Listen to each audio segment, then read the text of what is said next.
Baik Bapak Ibu yang dikasihi Tuhan, kita akan mendengarkan firman Tuhan yang dibawakan oleh hambanya, Bapak Hendrik Boon dari Atlanta, USA. Namun sebelumnya kita akan berdoa untuk mempersiapkan hati kita mendengarkan firman Tuhan. Mari kita berdoa. Tuhan Allah Bapa di surga, kami mengucap syukur kepadamu Tuhan, malam hari ini Engkau hadir bersama-sama dengan kami. Kami mengklaim janjimu di mana 2 atau 3 orang berkumpul di dalam namamu, Engkau hadir berserta dengan mereka. Engkau juga kami percaya hadir di sini Tuhan, di Zoom ini berserta dengan kami. Hambamu Bapak Henry Boon akan menyampaikan firman Tuhan. Kami mohon urapanmu Tuhan, sehingga firman-Mu yang disampaikan oleh hamba-Mu adalah asalnya daripadamu. Engkau sendiri yang berkata-kata dalam hatinya dan pikirannya, semuanya Tuhan, Engkau kuasai sehingga sungguh-sungguh hanya kebenaran firman Tuhan yang disampaikan.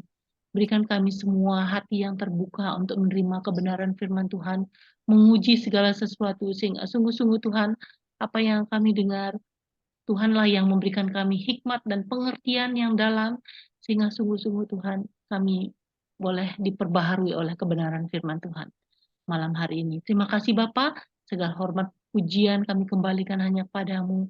Biarlah hanya kemuliaan Engkau yang kami puji Tuhan di dalam setiap pengajaran yang kami terima. Di dalam Kristus kami berdoa dan mengucap syukur. Amin. Saya Amin. serahkan pada hambanya Bapak Hendrik Boon.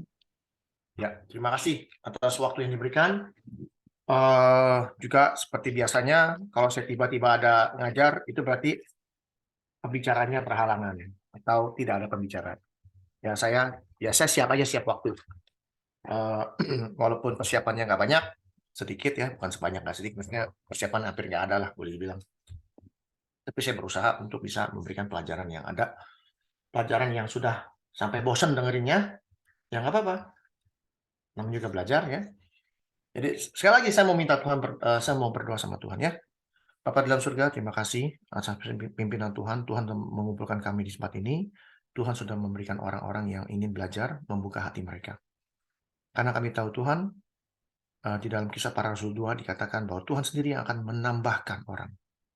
Siapa yang Tuhan berikan? Tuhan memberikan undangan kepada setiap orang yang ingin mendengar, ingin belajar, ingin mencari rahasia-rahasia Tuhan. Tuhan, hamba-Mu tidak tahu apa-apa. Pakailah hamba-Mu hari ini. Pakailah semaksimum mungkin. Berbicaralah melalui hamba-Mu ini sampai selesai. Terima kasih Tuhan, hamba siap dipakai untuk Tuhan. Di dalam nama Tuhan Yesus kami berdoa mengucap syukur. Amin. Oke, terima kasih sekali lagi. Saya mengucap syukur pada teman-teman semua di sini yang sudah mau membuang waktunya. Waktu yang sangat berharga, karena waktu itu adalah paling berharga dari antara segala sesuatu yang kita punya. Yang kita semua setuju, uang banyak apapun, tapi kalau waktu nggak punya, percuma. Ya. Mau punya kesehatan sehebat apapun, tapi waktu nggak punya juga percuma. Tapi waktu itu adalah yang paling berharga. Ya. Maka dari itu, pada mulanya Tuhan menciptakan langit dan bumi. Pada mulanya itu adalah waktu. Tuhan menciptakan waktu dulu, time. Ya. Kalau kita bicara, itu, ya, kalau kita lihat, ya, pada mulanya Allah menciptakan. Jadi, pada mulanya itu waktu, time. This is the most important thing in our life, waktu. Kenapa saya bicara waktu? Karena waktu itu sangat, apa bilangnya? Bukan penting, tapi sesuatu yang abstrak, tapi berjalan. Dan berjalannya bersama dengan kita. Kita ini side by side dengan waktu. Waktu berjalan 1 detik, kita juga berjalan 1 detik. Ini side by side kita berjalan. Nah, waktu ini akan menentukan hidup kita sebenarnya. Ya. Hidup kita itu ditentukan oleh waktu. Jadi bagaimana kita hidup di dunia ini, waktu itu yang menentukan kita juga. Ya. Kalau waktunya stop, kita stop jadi manusia. Ya. Sapa dulu nih dengan saudara kita, Bapak Leo Robi. Selamat malam, Pak. Tuhan berkati. Sudah lama nggak jumpa. Malam, Pak. Jadi waktu itu berjalan terus. Nah, sekarang kita hidup sedang berpacu dengan waktu. Waktu akan berjalan terus. Ya.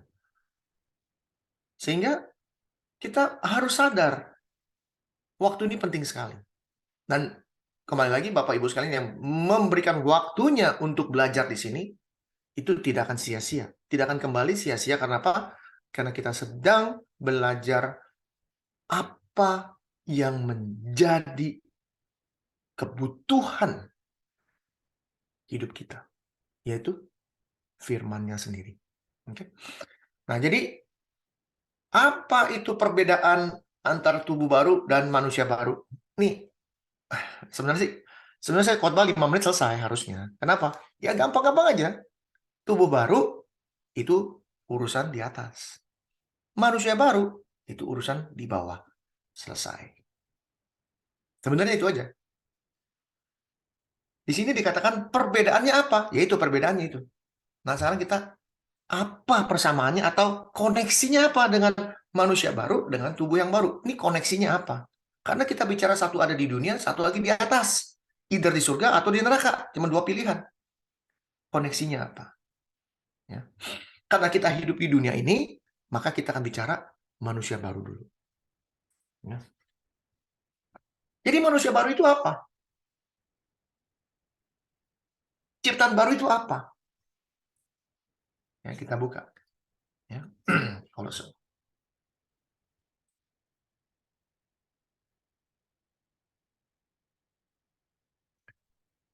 Sebentar.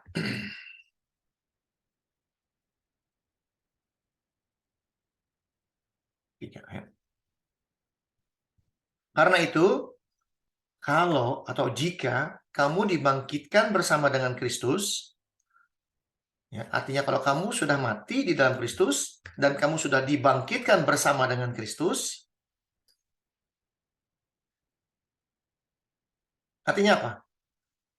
Yang lama sudah nggak ada lagi, karena sudah mati. Sekarang kita dibangkitkan bersama dengan Kristus. Carilah perkara yang di atas. Ini sudah ngomongin sama Pak Freddy ratusan kali. Di mana Kristus ada? Kalau ditanya, Kristus ada di mana? Kristus ada di atas. Di mana? Duduk di sebelah kanan Allah. Firman Tuhan yang menjawab, bukan saya yang menjawab. Kalau orang tanya, ada Yesus ada di mana? Yesus ada di atas, duduk di sebelah kanan Allah. Oleh karena itu, karena kita sudah dibangkitkan bersama Kristus, kita harus cari perkara-perkara yang ada di atas. Karena apa? Karena Kristusnya ada di atas. Pikirkanlah perkara yang di atas, bukan yang di bumi. Sebab kamu telah mati, dan hidupmu tersembunyi bersama dengan Kristus di dalam Allah. Apabila Kristus yang adalah hidup kita, banyak orang bilang kita hidup oleh karena roh. No. Kristus yang menghidupkan kita, menyatakan diri kelak alias pada saat dia datang kedua kali, kamu pun akan menyatakan diri bersama dengan dia dalam kemuliaan. Maksudnya apa? Karena kita sudah dibangkitkan bersama dengan Kristus. Manusia baru tuh. Karena itu, matikanlah dalam dirimu segala sesuatu yang duniawi. Ciri-ciri manusia baru, pertama-tama kita harus matikan dulu segala sesuatu yang duniawi. Apa aja? Disebut percabulan. Percabulan ini banyak orang berpikir tentang seksual. Ya boleh, karena nggak ada salahnya ngomong itu. Tapi kenapa disebut percabulan? Dan ini bukan suatu kebetulan kalau kita baca di ayat yang lain, ini yang tulis Paulus, maka kita harus berpikir secara Paulus. Sudah saya sering katakan, kalau kita mau mengerti tulisan orang, kita harus jadi dia, supaya kita mengerti apa yang ada di pikiran dia.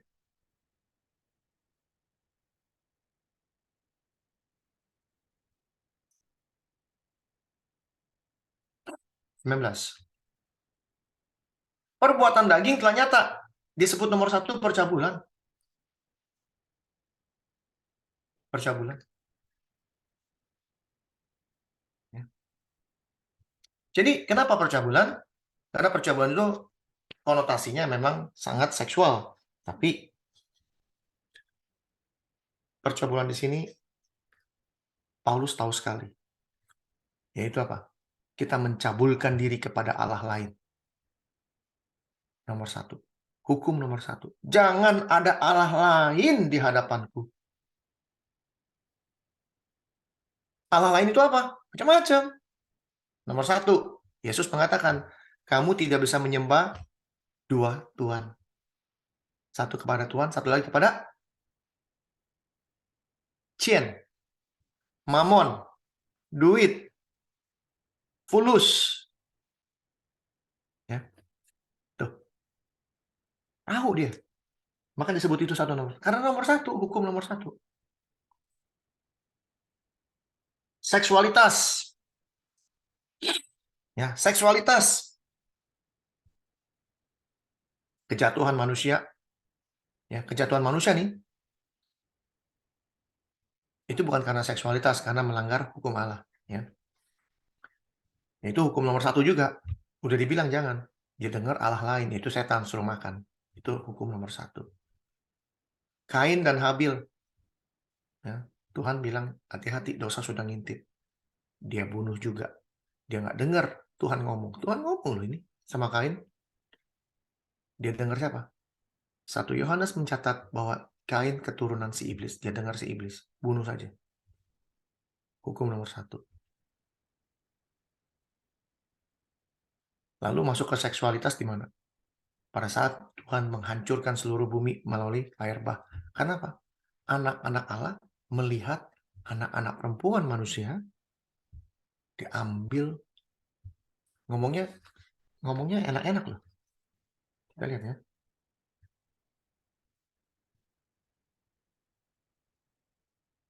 Maka anak-anak Allah melihat anak-anak perempuan manusia itu cantik-cantik. Lalu mereka mengambil istri dari antara perempuan itu, siapa saja yang mereka suka. Ngambilnya bukan satu loh ini. Berantakan dunia. Secara seksualitas. Secara seksualitas berantakan. Ya, jadi syarat utama menjadi manusia baru itu kita harus matikan dulu, yaitu percabulan. Apabila kita masih menyembah Allah lain, salah satunya duit, tanpa duit kita bakal mati. Saya rasa itu konsep yang salah. Ya. Karena banyak sekali rasul-rasul di zaman dahulu yang notabene-nya nggak punya duit, tapi bisa hidup. Yang notabene-nya benar-benar nggak punya apa-apa, tapi bisa keliling-keliling. Emang zaman dulu sama zaman sekarang beda? Oh beda dong Pak. Zaman dulu kan kehidupan nggak sesusah sekarang Pak. Ya, dulu kan ekonomi nggak enak aja sama. Di pajak, iya, pajaknya makin gila, iya malu dulu. Ya. Sama, dunia zaman dulu sama dunia zaman sekarang sama. Sama. Bahkan, kalau kita pikir baik-baik, kita hidup manusia zaman sekarang, maksimum 100 sudah top notch. 100 itu top notch. Orang hidup 100 tahun aja, kepintarannya udah kayak sekarang nih. Bisa bikin pesawat terbang, bisa bikin misil antar pulau, bisa bikin submarine, bisa bikin motor, bisa bikin mobil. Wah, macam-macam, Mbak. Satelit segala macam dibikin semua. Sampai robot lah segala macam dia bisa bikin. Manusia hidup 100 tahun loh. Kepintarannya sampai segitu. Zaman dulu orang hidup 900. Apa lebih bodoh dari kita? Ekonomi dengan umur 100 tahun ini luar biasa ekonominya. Punya rumah sebesar-besar begini. Ya, punya begini, punya begini, punya begini, punya apa segala macam. Duitnya banyak. Itu umur 100. Zaman dulu orang 900. Apa lebih goblok dari kita? Apa lebih miskin dari kita? Coba kita pikirkan. Nggak main-main loh teknologi yang mereka punya. 900 tahun mikirin bagaimana hidup lebih efisien, mikirin 900 mikirin bagaimana hidup efisien, bagaimana hidup punya istri sebanyak-banyaknya, main ambil apa aja, terserah mau gua.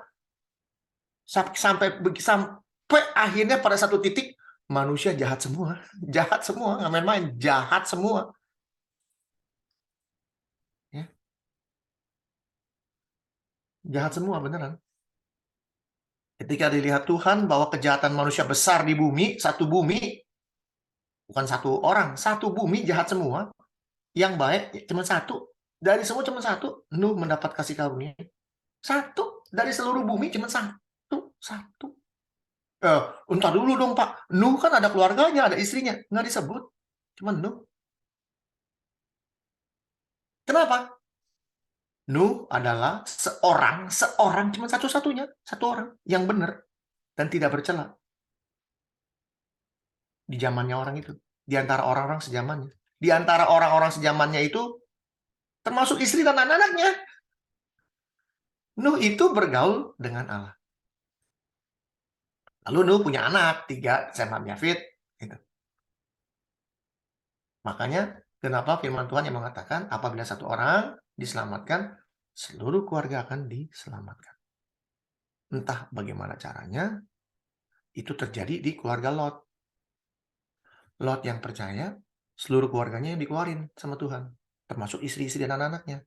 Pertanyaannya, emang istrinya itu di Sodom dan Gomora hidupnya benar? Saya bisa buktikan bahwa istrinya nggak benar. Kenapa? Disuruh Tuhan jangan nengok. Satu-satunya keluarga yang nengok cuma dia. Dia nengok. Jadi tiang garam. Itu pola pikir.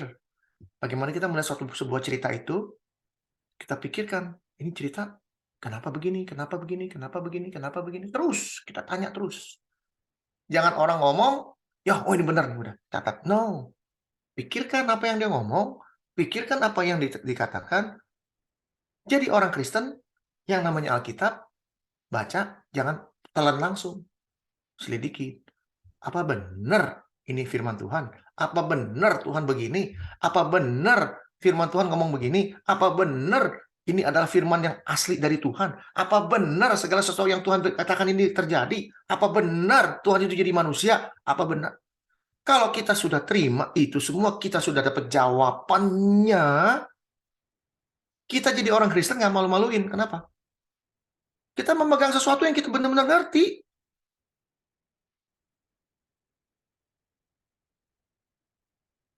Jangan sampai ditanya orang nggak tahu jawabannya.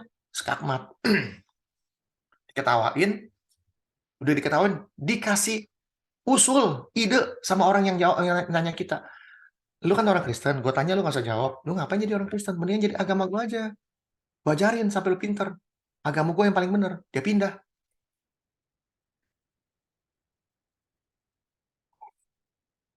Digonjang-ganjing sama orang. Iman goyah. Iman berantakan. Iman kacau balau. Karena apa? Karena nggak ngerti jadi orang Kristen. Nggak ngerti jadi orang yang benar. Manusia baru. Ya. Itu baru ngomong cabul. Najis, hawa nafsu, nafsu jahat, serakah, yang sama dengan penyembahan berhala. Kalau kita serakah, katanya kalau kita serakah, itu sama dengan menyembah berhala. Ya pikirin deh gimana caranya. Saya serakah, apa saya mau. Kenapa? Kalau saya nggak mengingini, waduh nggak enak rasanya. Saya mau ini. Orang ambil 1, saya mau ambil 10. Sama, menyembah berhala gitu. Saya mau minta ini, saya minta ini. Sama berhala minta semua. Sama berhala kan kerjanya minta. Minta ini, semua dimintain. Ya kan? Minta kekayaan, minta kesehatan, minta istri yang banyak, istri yang cantik, segala macam, suami yang keren, ganteng, yang kaya, segala macam. Minta semua. Jadi apa yang dikatakan firman Tuhan ya, memang benar. Semuanya itu mendatangkan murka Allah atas orang-orang durhaka. Yang ini semua udah Tuhan paling kesal dah lihatnya. Dahulu kamu juga melakukan hal-hal itu, nih semua. Dulu kita orang-orang begini sama, saya juga. Ketika kamu hidup di dalamnya, hidup di dalam percabulan, ya najis, hawa nafsu semua, iya benar, saya mah iya aja, saya mah ngaku, kenapa enggak? Nggak tahu malu saya mah. Kenapa? Karena orang yang dulu saya itu benar-benar orang nggak tahu diri. Sekarang saya nggak malu menyebut orang dulu saya nggak malu menyebut Hendrik yang dulu. Kenapa? Hendrik yang dulu sudah dikubur, udah mati. Kalau ketemu orang, wah, bukan lo begini, begini, begini. Iya. Lu kan dulu begini, begini, begini. Iya. Lu kan dulu begini, gini, gini. Iya. Tahu? Apa? Kalau saya dulu begini, begini, gini. Jadi sekarang maunya apa? Oh, lu sekarang beda? Nah, lu mau tahu nggak kenapa beda? Duduk sama-sama. Kita belajar. Kenapa saya beda? You mau tahu kan? The Hendrik now is like what? Hendrik yang dulu, yang lu tahu itu sudah dikubur. Yang sekarang ini yang lu tahu karena lu lihat berubah, karena lu lihat beda, gue kasih tahu kenapa bedanya. Nah, itu orang Kristen yang benar begitu. Ada perubahan hidup. Kalau dulu punya teman dari SD, SMP, SMA, ketemu kita, sekarang saya 52 tahun misalnya.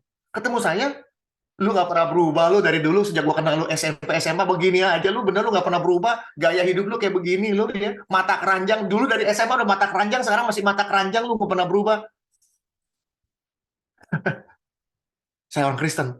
Apaannya Kristen lu, Bang? Kagak ada perubahan sama sekali. Bangga jadi orang Kristen. Ketemu teman SMP bilang lu mata keranjang, sampai sekarang dibilang lu masih mata keranjang. Ada yang salah, mesti dikoreksi itu. Jangan main itu. Tuhan kirim orang-orang kayak gitu, jangan main-main lu. Satu hari saya kirim teman, lu kan sih ini nih, lu sih Hendrik nih. Dulu lu, sekarang lu gak berubah. Bini lu yang mana sekarang? Hah? Bini gue yang mana sekarang? Emang gue berapa banyak bini ya? Bukannya lu udah 4 kali kawin?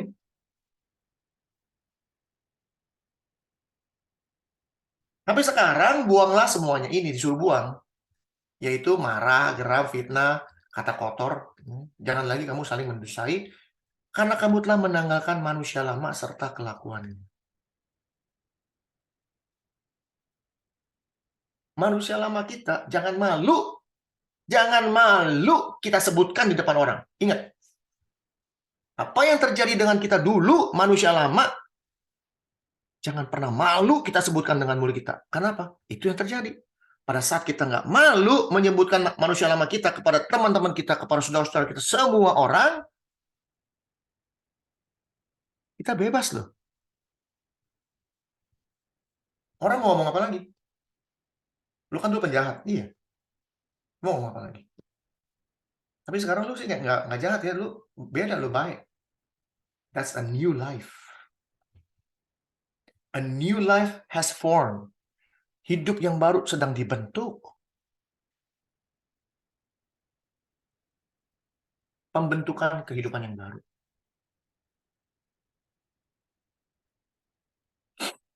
Ya. Dan telah mengenakan manusia baru yang terus-menerus diperbaharui. Lihat nih bahasanya. Jadi bukan berarti jadi manusia baru itu hari ini saya percaya Yesus, besok jadi orang holy, orang suci. Enggak.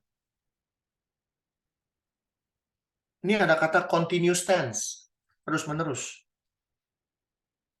Continuous tense artinya terus berubah, terus berubah, terus berubah. Emang orang yang dulu udah umur 40 tahun atau 50 tahun yang hidupnya marah, tiba-tiba besok jadi nggak marah-marah lagi? Nggak gampang itu.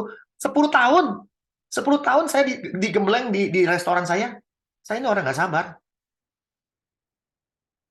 Nggak sabar dan gergetan orangnya. Lihat orang kerja. Saya sampai, maaf ya, 10 tahun lalu saya ngatain orang keledai. Orang Jepang saya katain keledai. Bikin salah yang sama. Saya teriakin loh. Ibu-ibu loh. Umurnya 20 tahun lebih tua dari saya. Saya teriakin. Bentang-bentang saya manajer. Satu gedung dengar saya teriakin dia. Saya bikin dia malu. Berdosa sekali saya. Jahat sekali menurut saya. Hendrik yang dulu jahat sekali. Tapi masih ada untungnya sih. Karena saya orang Kristen. Setelah saya teriak-teriak, malamnya sebelum bubar, saya panggil dia. Saya minta maaf di hadapan dia. Saya bilang, saya minta maaf. Tapi saya kasih tahu kenapa saya begitu. Karena kamu begini. Saya tahu dia sudah terluka. Saya tahu banget itu. Apapun permintaan maaf saya udah nggak ada artinya. Karena apa? Karena itu sudah memalukan dia. Jahat sekali saya dulu, beneran. 10 tahun saya digembleng di sana. Sehingga saya menjadi orang yang lebih sabar sekarang. Bahkan dalam mengajar, Disuruh ngajarin yang berulang-ulang 100 kali, saya lakukan 1000 kali. Nggak malu-malu. Ya. Jadi terus-menerus diperbaharui. Kita nih diperbaharui. Hari lepas hari kita dilepas satu persatu. Satu persatu. Ya. Dibersihkan. Ya. Ya. Kecemaran kita dibersihkan, kita lepas. Hawa nafsu kita buang satu persatu. Penyembahan berhala, bila kita pernah menyembah berhala, kita buang satu-satu. Dulu orang yang menyembah berhala, dia menyembah bukan satu, banyak. Jimatnya banyak, ditaruh di sini, taruh sini. Bahkan kalau ketemu orang-orang pinter ya, tukang kuamia segala macam, nih dikasih jimat, taruh di sini ya. Ingat, mesti taruh di sini. Nanti besok-besok lu sembayangin, lu kasih air, kasih terserah lah. Taruh. Ya itu kan banyak di rumah. Saya lupa, taruh di mana ya? Saya jadi orang Kristen. Oh ini nih, saya buang. Ketemu lagi, ini satu. Bukan satu hari kita ingat semua kita buang semua. Enggak. Satu persatu itu kita buangin di rumah. Buang-buang. Itu proses namanya. Sihir, seteru, selisih, iri hati, marah. Satu persatu ini dibuang. Kenapa saya katakan jangan malu menyebut dulu saya seperti apa? Jangan malu. Kenapa? Rasul Paulus pun nggak malu. Di sini dikasih tahu dia nggak malu. Tahu dari mana? Kita lihat. Terhadap semuanya itu, kuperingatkan kamu, strip, seperti yang telah kubuat dahulu, dia buat ini. Bercabul juga, bercemar juga, nafsu juga, menyembah berhala. Rasul Paulus menyembah berhala, main sihir. Nih, model Paulus nih. Ya. Untuk memperoleh pengetahuan yang benar menurut gambar kalinya.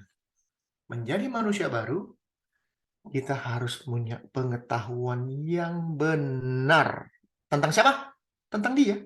Ini yang sedang saya gembalani setiap hari. Mengenal dia dengan benar. Sehingga jangan sampai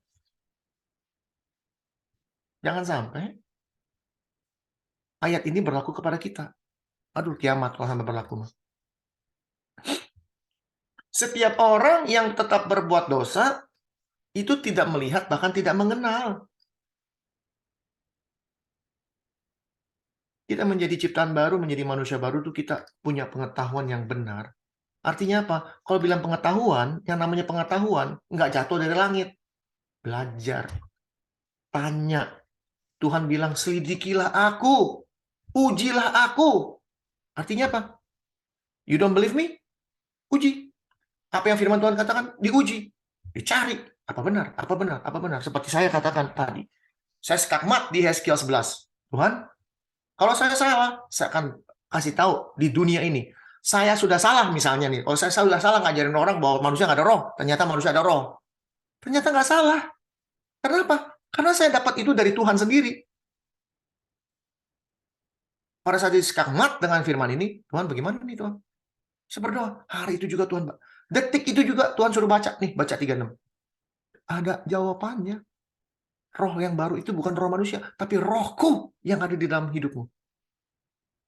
Bagaimana mungkin kita bisa melakukan sebuah kebenaran? Bagaimana mungkin kita bisa melakukan ketetapan-ketetapan dia? Bagaimana mungkin kita bisa melakukan hukum-hukumnya kalau yang punya hukum nggak ada di dalam hidup kita? That makes sense. Yang punya hukum nggak pernah hidup dalam kita. Bagaimana kita tahu hukumnya dia?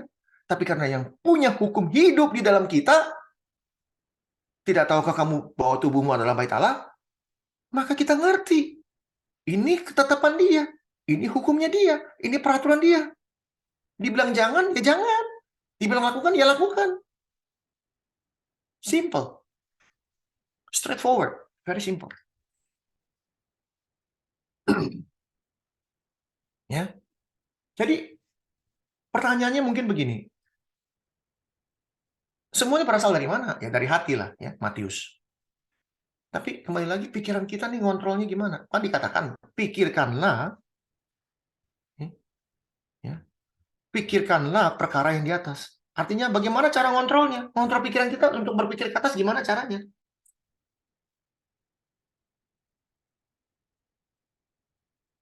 Ya. Jalan satu-satunya adalah ini di bawah dikasih tahu. Kita harus memperoleh pengetahuan yang benar. Ya kan? Berpikir benar itu gimana? Kita buka. Jangan di sini deh.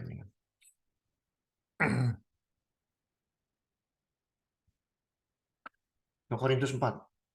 Kita lihat ayat 4 apa. Orang-orang yang tidak percaya, yang pikirannya, ini orang-orang yang nggak percaya nih ya, pikirannya telah dibutakan oleh ilah zaman ini. Ada yang tahu ilah zaman ini siapa? Ayo. Ilah itu apa artinya?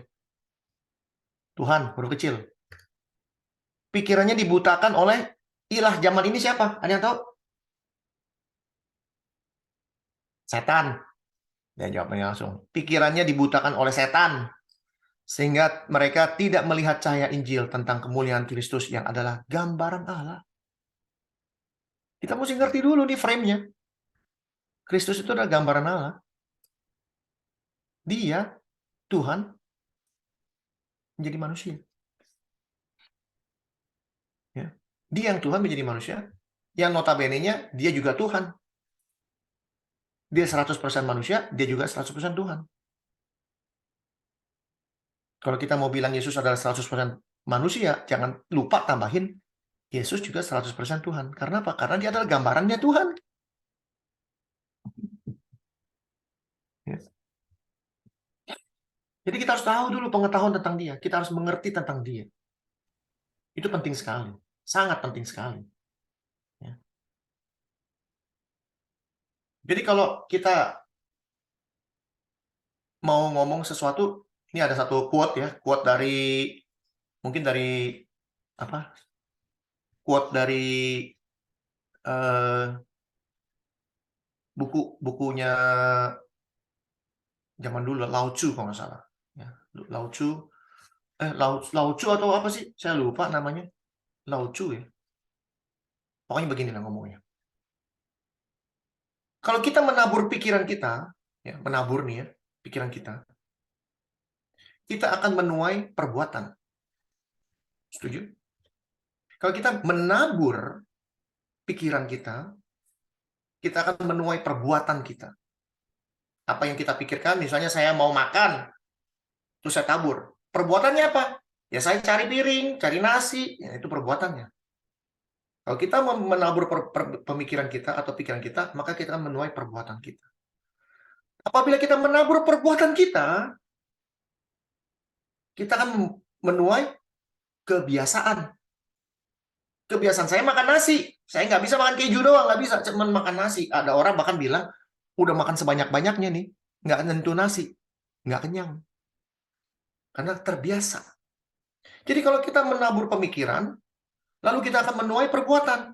Kalau kita menabur perbuatan itu terus-menerus, itu akan menjadi kebiasaan. Kita menabur kebiasaan.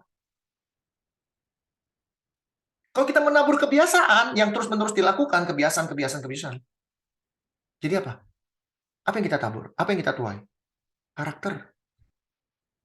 Tuh, si Hendrik karakternya apa? Tukang marah. Karena apa? Bentar-bentar marah, bentar-bentar marah, bentar-bentar marah, bentar-bentar marah. Karena sudah menjadi kebiasaan marah, karakternya berubah menjadi pemarah.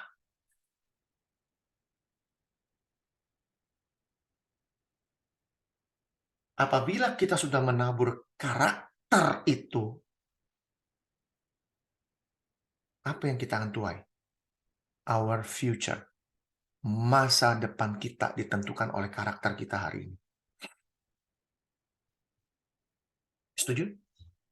Kalau kita menabur pikiran, itu akan menuai perbuatan. Apabila kita menabur firman Tuhan di dalam pikiran kita, firman Tuhan yang ada di dalam hidup kita akan menuai segala perbuatan-perbuatan yang benar. Melakukan hal-hal yang benar. Melakukan apa yang menjadi kehendak Tuhan. Yang menjadi peraturan Tuhan. Menjadi hukumnya Tuhan. Dilakukan. Karena sering melakukan apa yang Tuhan mau, jadi kebiasaan. Kalau nggak melakukan firman Tuhan, kalau nggak melakukan kehendak Tuhan, nggak enak. Kebiasaan. Karena kita kebiasaan melakukan segala sesuatu yang benar di hadapan Tuhan, itu karakternya kita sekarang berubah. Dulu saya tukang pemarah. Karena saya melakukan apa yang benar di hadapan Tuhan, hilang pemarahnya. Menjadi ngasih. Pada saat kita memiliki kasih, masa depan kita ditentukan oleh kasih itu. Kita dikenal sebagai orang yang benar. Lalu, pilihannya apa? Pilihannya, kita terima pemikiran itu. Pemikiran yang di atas. Pemikiran yang di atas. Kita harus terima. Lalu, ekspresikan. Jangan cari terima doang, bengong-bengong, diam-diam. Tapi ekspresikan. Itu nomor satu. Yang kedua apa? Kita bergumul dengan pikiran itu. Apa benar ini dari atas? Apa benar ini dari Tuhan? Apa benar Kristus yang bicara ini? Kita gumulkan. Kita renungkan. Kalau nggak benar, kita tolak. Susah-susah amat. Itu yang ketiga. Kita tolak pikiran-pikiran mana? Pikiran-pikiran yang di bumi, katanya. Jangan pikirkan hal-hal yang di bumi. Itu ditolak semua. Hawa nafsu, percabulan, kecemaran, iri hati, amarah, ya, tidak menguasai diri, tidak penuh sukacita, tidak punya damai, sihir, menyembah berhala, dan sebagainya, dan sebagainya. Tolak. Kenapa nggak benar? Yang ketiga. Yang keempat apa? Kita harus kontrol. Full control. Pertanyaannya, gimana Pak ngontrol pikiran? Bukannya pikiran yang ngontrol kita.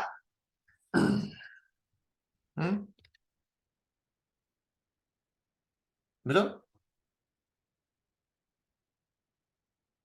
Pak, gimana Pak cara ngontrol pikiran? Pikiran kita yang mengontrol kita, Pak. Gimana ngontrol pikiran? Bentar dulu.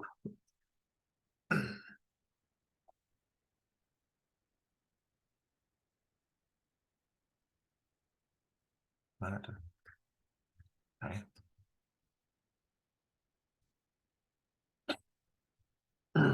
Ya, di sini.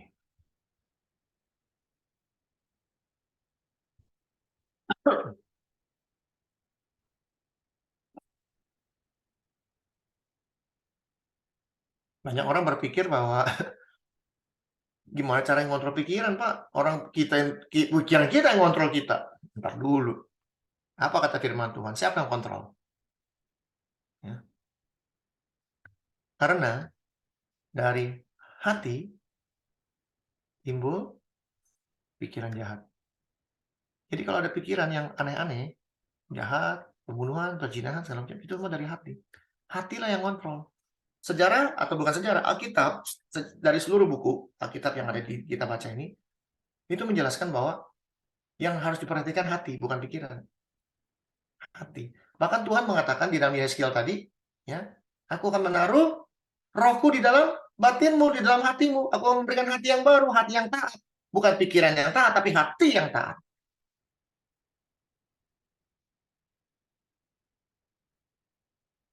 Hati kontrolnya.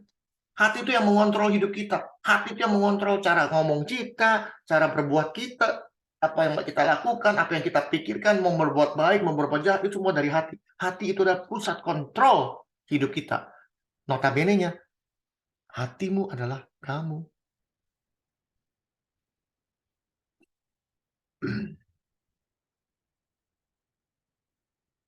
Ya, ya.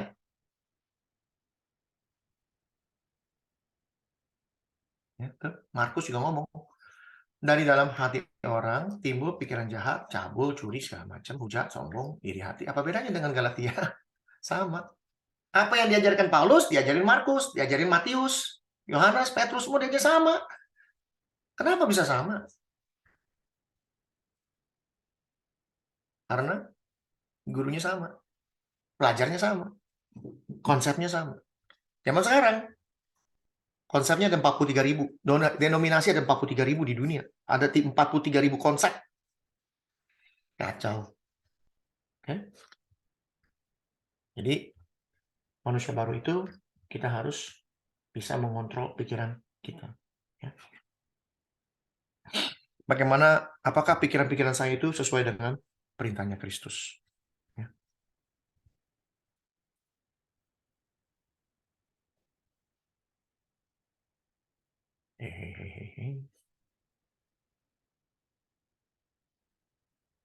Ya, diulang apa? Kolose 3.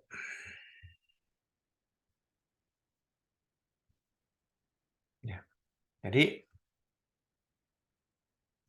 terus-menerus diperbarui untuk memperoleh pengetahuan yang benar menurut Khalidnya. Ya. Oleh karena itu, kalau kita sudah menjadi pilihan Tuhan, yang sudah dikuduskan dan dikasihnya, kalau kita sudah menjadi manusia baru, apa yang harus kita pakai dalam hidup kita? Belas kasih, kemurahan, kerendahan hati, kelemah lembutan, kesabaran, penguasaan diri, itu ada di mana? Di Galatia. Dia ngomong nggak jauh-jauh kok. Itu apalah? Apa artinya? Itu artinya buah-buahnya roh. Ya, buah-buah roh.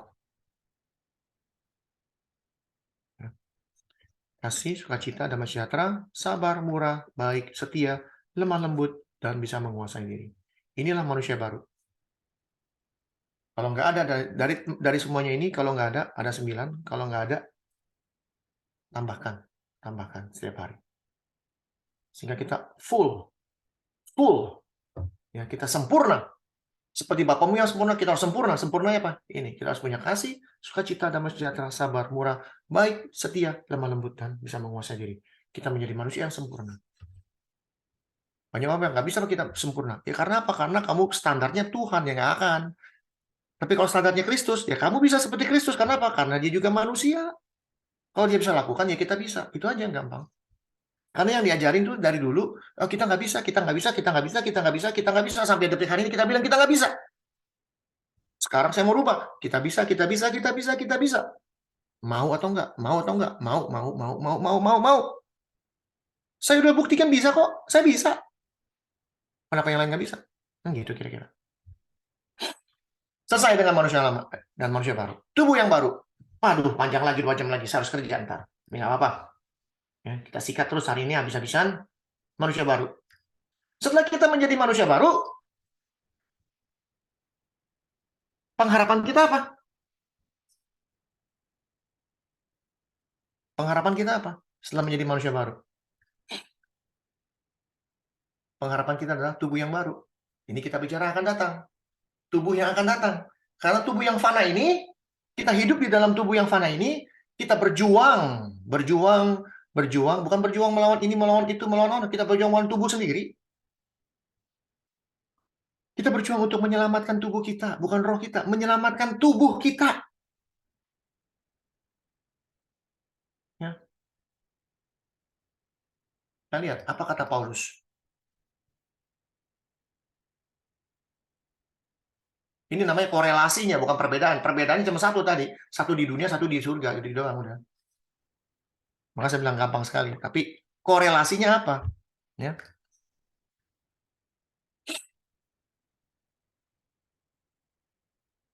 Karena bagiku hidup adalah Kristus. Hidup kita ini adalah Kristus. Maka kenapa firman Tuhan yang mengatakan bukan aku lagi yang hidup, tapi Kristus yang hidup. Artinya hidupku ini adalah Kristus. Artinya segala sesuatu yang kita lakukan adalah Kristus. Kita merepresentatifkan Kristus di dalam hidup kita. Dan mati adalah untung. Itu pengharapan, namanya pengharapan. Untung, mati adalah untung. Ada yang berani ngomong, berani mati untung. Buat saya berani udah. Karena pemahaman saya udah benar. Saya udah nggak takut mati. Saya sudah sampai di titik di mana mati. Terus mana sangatmu? Maut mana sangatmu? Saya udah sampai ke sana titik di pikiran saya. Saya udah siap. Saya udah nggak takut. Maka saya bilang, saya kerjakan, saya pakai tangan saya sama kaki saya sebanyak-banyaknya. Semampu-mampunya tangan Tuhan berikan tangan 2 kaki ini untuk digunain, bukan untuk diem, nggak ngapa-ngapain. Enggak. Saya gunain, kerja, apa capek, badan babak belur, nggak apa-apa. Nanti suatu hari nanti pada saat saya di ruang ICU, udah ngos-ngosan, udah gimana, saya akan nyanyi terus, kerjanya nyanyi memuji Tuhan. Kenapa? Karena saya bilang, Tuhan, Engkau akan mengistirahatkan saya sebentar lagi. Saya udah nggak tahan, Tuhan. Nggak tahan apa? Saya udah nggak sabar. Nggak sabar apa? Nggak sabar untuk istirahat. Kenapa? Udah capek, udah dipakai semua nih, udah selesai. Tugasnya selesai, tangan tugasnya selesai, kaki tugasnya selesai, badan tugasnya selesai. Yang fana. Ini fana. Jika aku harus hidup di dunia ini, artinya jika saya hari ini, semua yang ada di sini, harus hidup di dunia ini, apa yang harus kita kerjakan? bekerja, memberi buah. Lalu apa pilihannya? Mana yang harus kupilih? Kata Paulus. Aku nggak tahu. Ini dia bicara di Filipi pada saat dia di penjara di Filipi. Jadi dia menulis, ada episode namanya The Epistle of the Philippi. Ya. Jadi ada 4, salah satunya di Filipi, bahwa pada saat Paulus menulis surat ya, di dalam penjara, salah satunya di Filipi. Jadi banyak orang berpikir dengan kalimat Paulus ini, Paulus dihadapkan ada 2 kemungkinan, mendingan mati atau mendingan hidup. Jadi mendingan mati atau mendingan udah langsung hidup, tapi sorry. Mendingan hidup atau mendingan mati bertemu dengan Tuhan langsung. Dari tulisan ini banyak orang berpikir begitu. Enggak, dia enggak mau mati. Dia cuma mau ngasih tahu. Aku didesak dari 2 pihak. Aku ingin pergi dan diam bersama dengan Kristus. Itu memang lebih baik. Tuh. Dia didesak dari 2 pihak. Aku ingin pergi, artinya pengen mati dan diam bersama Kristus, itu lebih baik.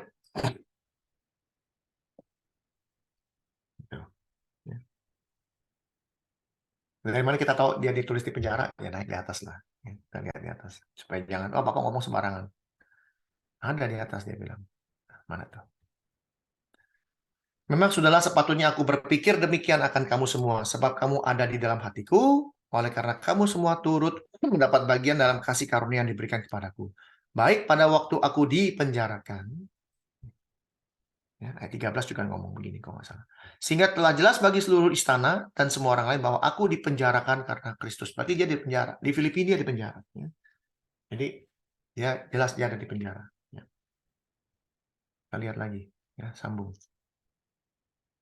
Apa yang menjadi pengharapan dia di dalam penjara? Sebab yang kurindukan dan kuharapkan. Ini kerinduan dan pengharapan dia adalah bahwa aku dalam segala hal tidak akan beroleh malu. Nggak ada malunya kita, udah. Di dalam Kristus. Kenapa? Kita melakukan apa yang benar. Melainkan seperti sedia kala. Demikian pun sekarang. Kristus dengan nyata dimuliakan di dalam tubuhku. Kristus dengan nyata dimuliakan dalam tubuhku. Kristus dengan nyata dimuliakan di dalam tubuhku. Bukan rohku, tubuhku, baik oleh hidupku maupun oleh matiku. Artinya apa? Hidup ini, hidup yang kita jalankan ini adalah hidup Kristus. Mati pun aku punya kemuliaan. Artinya apa? Mati pun saya bisa memuliakan Tuhan. Loh Pak, gimana caranya ya mati bisa memuliakan Tuhan?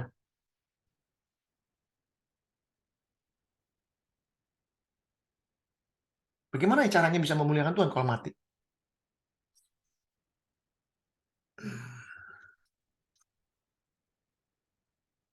Yohanes 21, ini bicara tentang bagaimana Petrus mati. Ya. Petrus tuh mati gimana? Katakan, kata Yesus kepada Petrus, gembalakanlah domba-dombaku. Ini waktu ditanya sama Petrus, apa kamu mengasihi aku? Apa kamu mengasihi aku? Aku berkata kepadamu, sesungguhnya ketika engkau masih muda, engkau mengikat pinggangmu sendiri, dan engkau berjalan kemana saja engkau kendaki. Tapi ketika kamu sudah jadi tua, engkau akan mengulurkan tanganmu dan orang lain akan mengikat kamu. Ini bagaimana Tuhan bernubuat tentang Petrus, bagaimana dia harus mati. Dan membawa engkau ke tempat yang tidak kau kehendaki. Dan hal ini dikatakannya untuk menyatakan bagaimana Petrus akan mati dan memuliakan Allah tuh. Jadi kita mati pun kita bisa memuliakan Tuhan. Dalam kematian kita bisa memuliakan Tuhan. Dahsyat. Contohnya siapa? Stefanus. Stefanus pada saat dia ditimpukin, Tuhan, terimalah rohku. Yang mau percaya roh, oke. Tapi saya akan katakan, Tuhan, terimalah rohmu. Roh yang ada di dalam Stefanus itu roh Tuhan. Rohnya kembali kepada Tuhan. Nafas hidupnya kembali kepada Tuhan. Milik Tuhan. Dan dia mati. Dibilang bukan mati, tapi tidur. Bahasa aslinya disebut tidur. Beneran tidur. Dan dari kematian dari kematian Stefanus, keluar siapa? Paulus. Ini ada satu orang ya, witness, saksi bagaimana Stefanus tuh ditimpukin batu, namanya Paulus. Dari situ dia melihat ada kemuliaan Tuhan, dari situ dia melihat bagaimana kejadian itu, dan dari situ ada buah roh yang terjadi. Paulus dimenangkan Tuhan.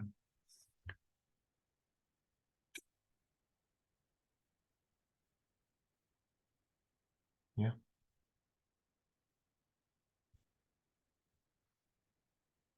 Kita lihat di dalam 2 Korintus 11, ya, dikatakan 1 Filipi, mana itu tadi Filipi aku bilang.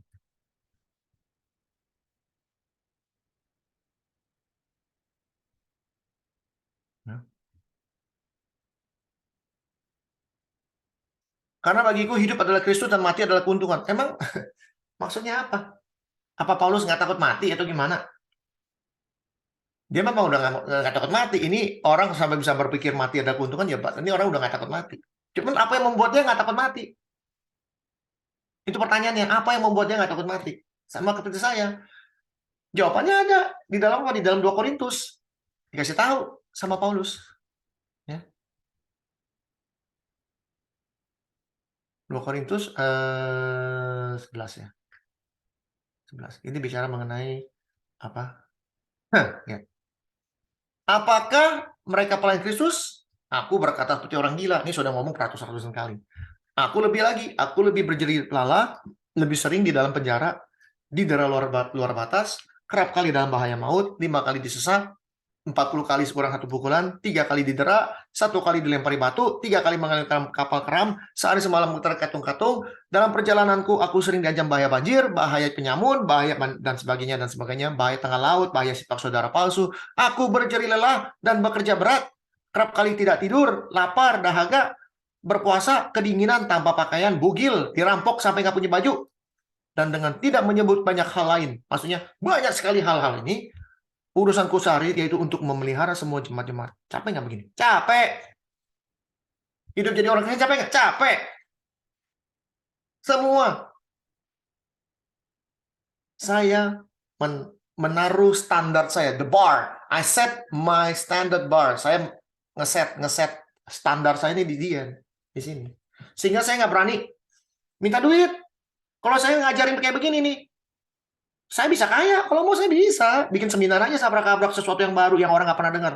Saya kaya, beneran. Kaya. Tapi karena set standar saya di Paulus, satu pun nggak ada saya di sini, nggak ada. Saya nggak pernah kapal karam, nggak pernah. Saya nggak pernah dipukulin orang, nggak pernah. Nggak pernah saya terkatung-katung di laut, nggak pernah. Nggak pernah masuk penjara, saya nggak pernah. Ya, nggak pernah saya menghadapi kelaparan, nggak pernah. Tidak tidur ya sering. Ya nggak pernah, malah saya tidur masih sempat tidur walaupun 4 jam atau 3 jam tidur. Aku tidak tidur katanya. Nggak pernah. Kelaparan nggak pernah, kehausan nggak pernah. Berpuasa jarang banget lah, nggak pernah. Kedinginan ya, kalau musim dingin kedinginan, tapi itu dalam rumah. Bugil, nggak pernah. Seumur hidup saya dirampok sampai nggak punya duit. Nggak pernah. Apa yang Paulus lakukan dalam mengabarkan Injil? Ada di atas. Mana tuh?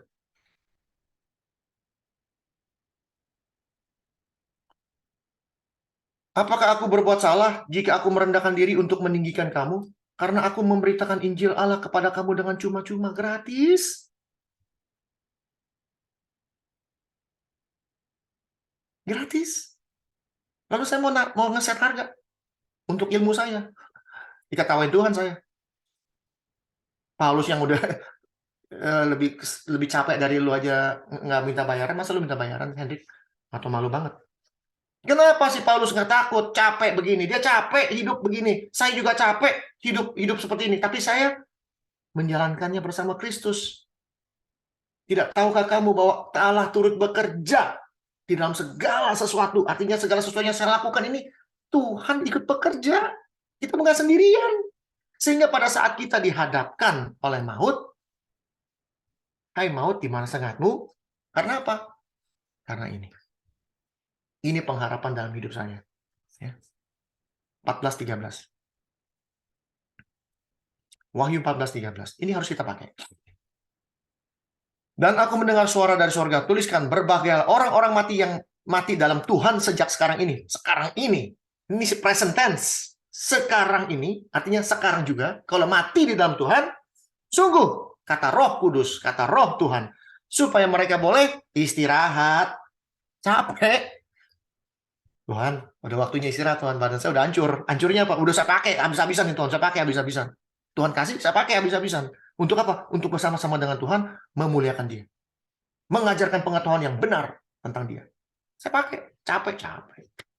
Yang bilang nggak capek mah bohong aja. Karena segala perbuatan yang mereka yang menyertai mereka. Kita istirahat, dibilang istirahat.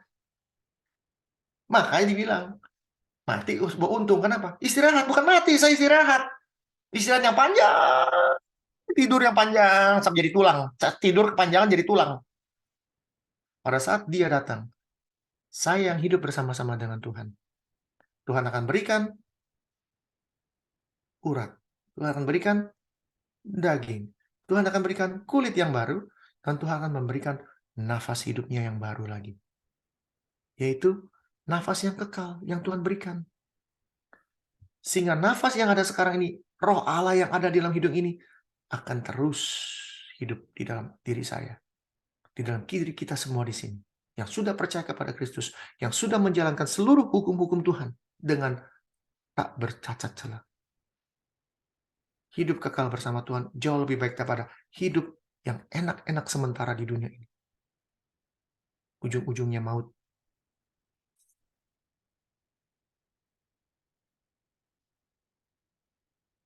Ya. Tubuh yang baru yang akan kita terima adalah tubuh yang kekal sesuai dengan 1 Korintus 15. Kemarin saya udah panjang lebar, ya kita sambung. Ini yang terakhir kita bicara ngomongnya. 1 Korintus 15 ayat 50-an dikatakan kebangkitan tubuh. Ya, kebangkitan tubuh. Perbedaan antara tubuh yang sekarang dengan tubuh yang akan datang apa yang kira-kira gitu. Manusia pertama berasal dari debu. Debu. Yang ngomong Tuhan, bukan saya. Manusia pertama berasal dari debu. Bukan dari roh, dari debu. Sifatnya jasmani. Manusia berdua berasal dari sorga. Bedain, satu dari debu, satu dari sorga. Makhluk alamiah sama dengan dia yang berasal dari debu tanah. Dan makhluk sorgawi sama dengan dia yang berasal dari sorga. Makhluk alamiah itu ya, monyet, kucing, kambing. Itu makhluk alamiah. Ya, alamiah. Kalau masuk sorgawi itu berasal dari sorga. Sama seperti kita telah memakai rupa dari yang alamiah, dari Adam, demikian pula kita akan memakai rupa dari sorgawi. Dari apa yang Kristus pakai, apa yang Kristus punya, pada saat dia dibangkitkan dengan tubuh kekekalan itu yang akan kita punya. Ya, setuju? Dari mana kita tahu, Pak? Ya gampang, buka aja Lukas.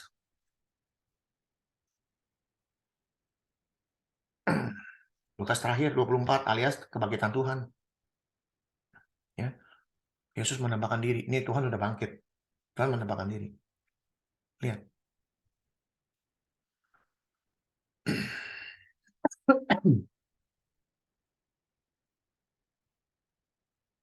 Lihatlah tanganku dan kakiku. Yesus bangkit bukan gentayangan, bukan. Yesus bangkit bukan melayang-layang gitu. Enggak, dia jalan. Dia jalan bersama orang nggak tahu tuh Yesus. Karena dia sudah memakai tubuh yang baru, rupa yang baru, yang benar-benar manusia bikin bingung. Makanya anak-anak Tuhan atau murid-murid Tuhan waktu lihat, ini siapa? Tiba-tiba nongol. Kenapa kamu terkejut? Kata Tuhan. Apa sebabnya timbul ragu?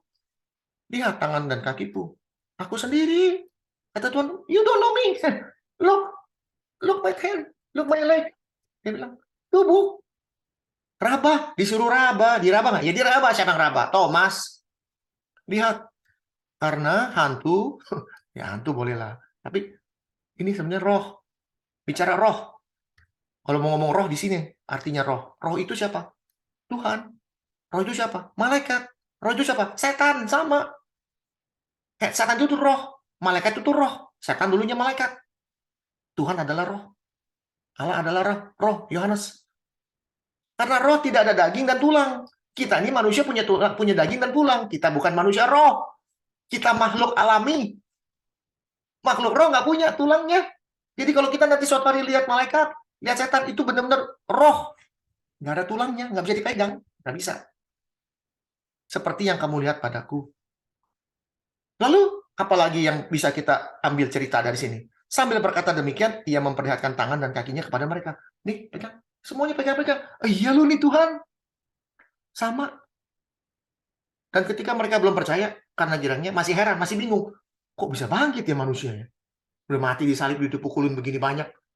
Berkata dia, ada makanan nggak di sini? Ini ngetes lagi. Lalu mereka memberinya kepada seorang ikan goreng. Lalu ia ambil, lalu makan di depan mata mereka. Show off. Ikan makan. Artinya apa? Nanti di surga memang kita nggak akan lapar lagi, berarti kita nggak perlu makan. Makan. Tapi bukan berarti makan sebuah kebutuhan. Boleh makan, boleh nggak. Kenapa? Karena maut sudah dilempar ke dalam api neraka. Karena maut tidak berkuasa lagi. Sudah diambil kuasanya oleh Tuhan. Sehingga kita makan boleh, nggak makan nggak boleh. Nggak makan selama-lamanya juga nggak apa-apa. Tapi yang pasti di sana nanti ada pesta bersama Bapak Abraham, Ishak dan Yakub. Satu meja kita makan pesta. Kita bisa merasakan makanan yang enaknya, minta ampun, nggak tahu gimana enaknya. Dan itu terus langsung kekal. Tapi bukan sebuah kebutuhan, tapi sebuah joy, sebuah sukacita. Seperti pada saat satu orang bertobat, seluruh surga bersukacita. Seperti itulah sukacitanya. Jadi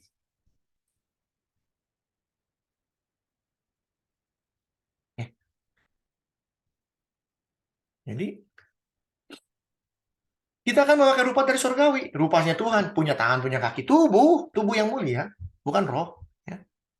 Saudara-saudara, inilah yang hendak kukatakan kepadamu, bahwa daging dan darah tidak mendapat bagian dalam kerajaan Allah. Artinya yang sekarang kita pakai ini udah nggak bisa masuk. Bahwa yang binasa tidak akan dapat mendapat bagian apa yang tidak binasa. Bagaimana mungkin kita bisa masuk ke surga pakai tubuh yang tidak yang bisa mati? Bagaimana mungkin kita bisa masuk neraka yang kekal pakai tubuh yang bisa mati? Harus ada tubuh yang kekal. Orang hidup kekal itu bukan berarti cuma hidupnya di dunia, di surga. Di neraka juga hidup kekal. Jadi untuk masuk ke kedua tempat ini, syaratnya satu, harus punya tubuh yang kekal. Makanya pada saat kita disiksa, siang dan malam, itu tubuh yang kekal. Kalau mau pilih itu, silakan, saya nggak mau.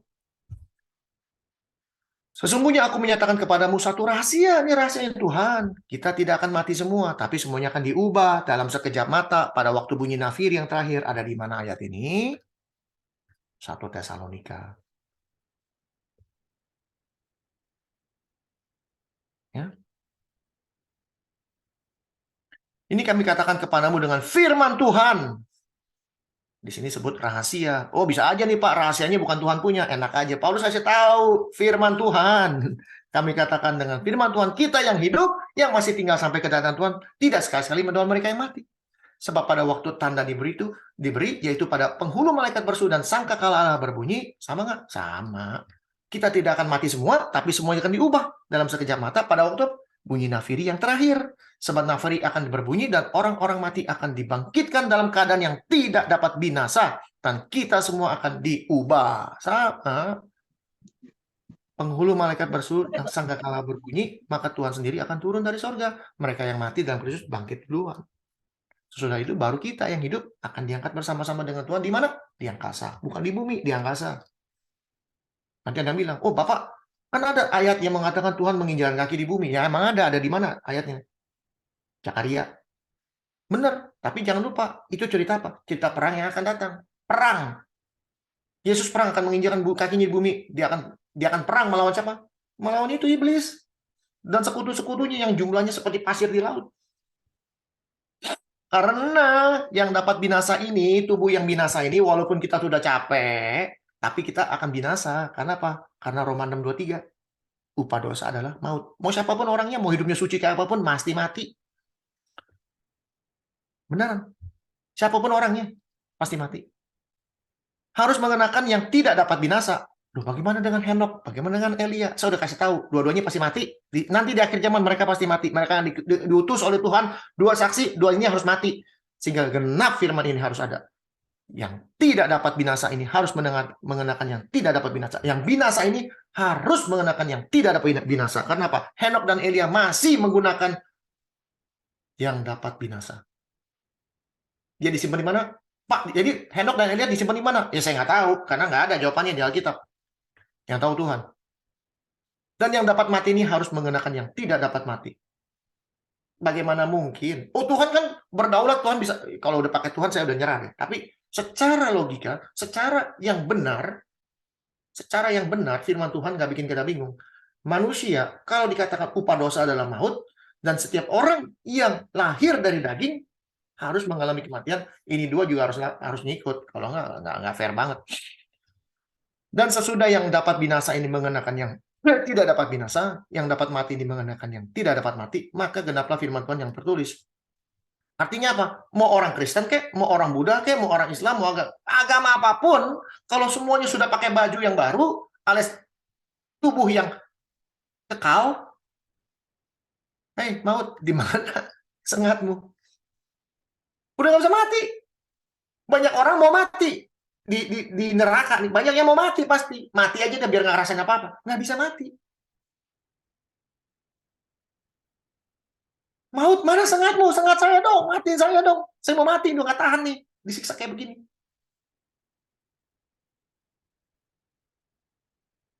Sengat maut ialah dosa, dan kuasa dosa ialah hukum Taurat. Ini orang pada bingung. Sengat maut adalah dosa, itu sesuai dengan Roma 6 ayat 23 dikatakan, upah dosa ialah maut. Sengatnya dosa adalah maut.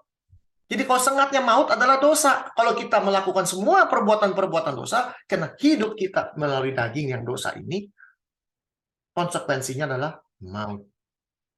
Lalu, puasa dosa ialah hukum Taurat. Waduh, berarti hukum Taurat berdosa dong? No. No.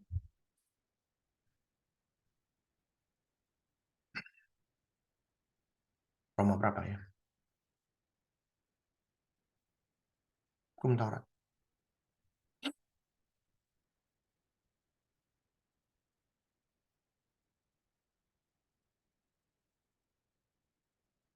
Pertanyaan sama, hukum Taurat dosa dong? No. Apakah hukum Taurat itu dosa?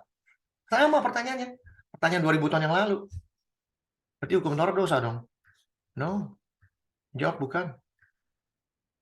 Justru karena hukum Taurat aku mengenal dosa. Artinya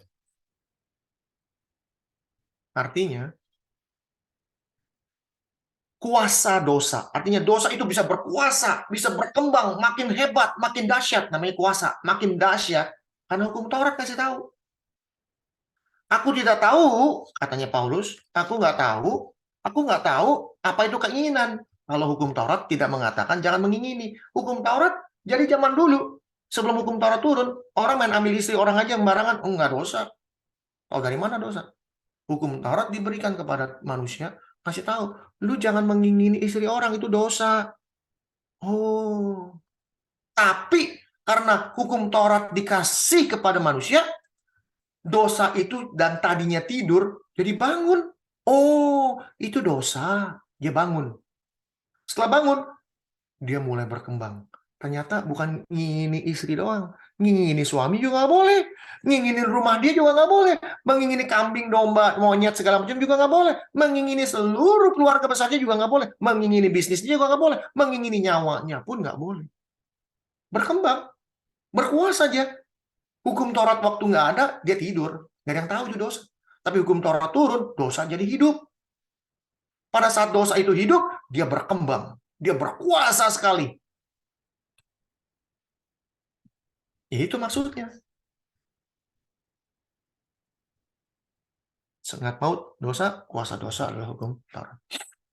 Tapi syukur pada Allah yang telah memberikan kepada kita kemenangan oleh Yesus Kristus. Karena itu saudaraku yang kekasih, berdirilah teguh, jangan goyah.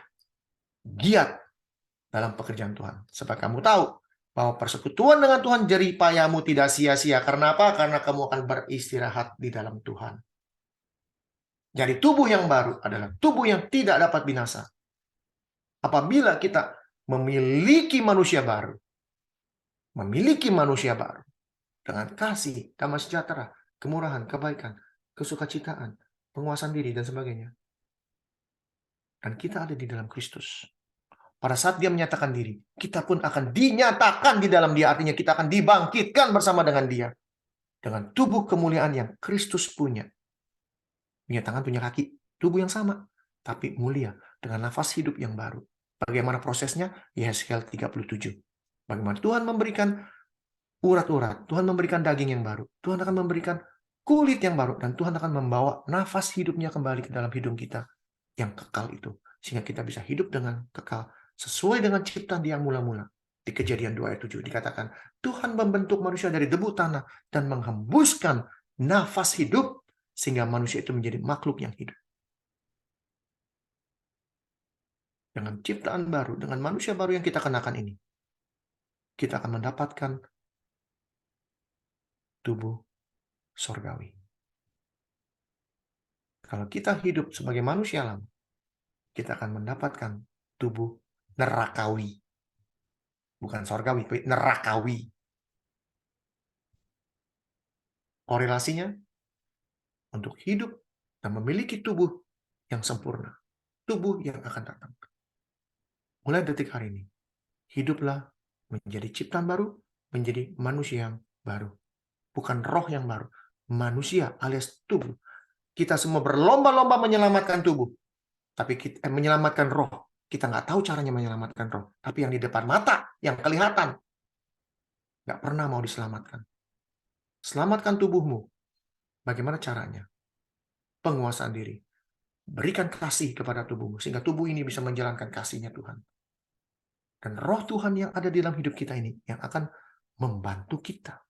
Bukannya Tuhan yang kerja, tapi kita kerja, Tuhan yang menyertai. Tuhan memberkati, panjang lebar, tapi biarlah kita mengerti mulai hari ini. Hidup benar sebagai anak-anak Tuhan yang sudah dipilih sebelum dunia dijadikan, ada sebelum kita dijadikan sudah diprogram untuk hidup benar dan tak bercacat celah. Saya bersyukur yang ada di sini semua memiliki keinginan yang besar, memiliki pemikiran yang luas, mau belajar melengkapi pengetahuan yang benar tentang kaliknya. Tuhan memberkati, kita berdoa. Tuhan, terima kasih atas firman Tuhan yang Tuhan berikan. Hamba-Mu sudah selesai. Tuhan sudah selesai berbicara. Biarlah Tuhan, apakah ada kata-kata yang salah, itu berasal dari daging ini Tuhan. Tapi firman yang benar itu berasal dari Engkau. Terima kasih Tuhan, bila firman-Mu itu Engkau tanamkan di hati kami yang paling dalam, sehingga Engkau memberikan kami hati yang baru. Dan roh-Mu yang akan hidup di dalam hidup kami. Dan kami diberikan hati yang taat. Untuk bisa mentaati segala hukum-Mu, mentaati segala peraturan-Mu, dan ketetapan-ketetapan-Mu. Ajar kami untuk hidup sebagai manusia baru. Yang lama sudah berlalu, kami sudah kuburkan, sudah kami matikan. Dan hari ini kami mau mulai hidup yang baru. Mematikan seluruh dosa-dosa yang sudah kami lakukan satu persatu Tuhan. Dan Tuhan akan membantu kami menyiapkan itu semua. Terima kasih Tuhan. Kami serahkan waktunya ke dalam tangan Tuhan. Selanjutnya, biar Tuhan beracara. Di dalam nama Tuhan Yesus kami berdoa mengucap syukur. Amin. Terima kasih atas waktunya. Kembalikan kepada Ibu Ayu.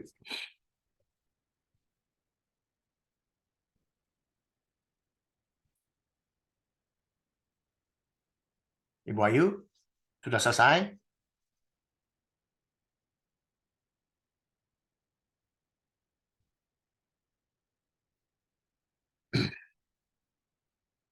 Ada pertanyaan?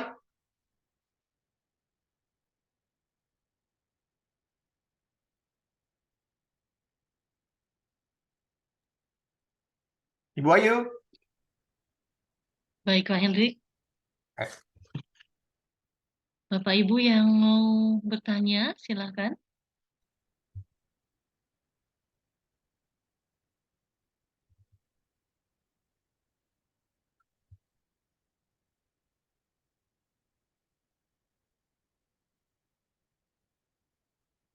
Ada dua kemungkinan. Satu, tidur. Kedua, nggak ngerti. Itu aja. Atau udah ngerti semua ketiga. Yang tiga. Yang ketiga udah ngerti semua, yang kedua nggak ngerti apa-apa, yang pertama tidur. Enak benar nih ini tidur 2 jam. Bu Erika tanya. Atau Saya mau nanya Pak Hendrik, ya, boleh. ya kan tadi yang Pak Hendrik tadi jelaskan mengenai tubuh yang di surga sama yang di dunia ya. Nah, itu bagaimana tuh yang orang-orang bilang ya ada itu roh yang melayang-layang yang katanya nih ya kalau sudah mati itu roh itu akan melindungi orang yang dia sayang tuh, yang melindungi keluarganya gitu. Yang penting sering-sering lah bersihkan kuburan gitu katanya. Pak Hendrik gimana tuh?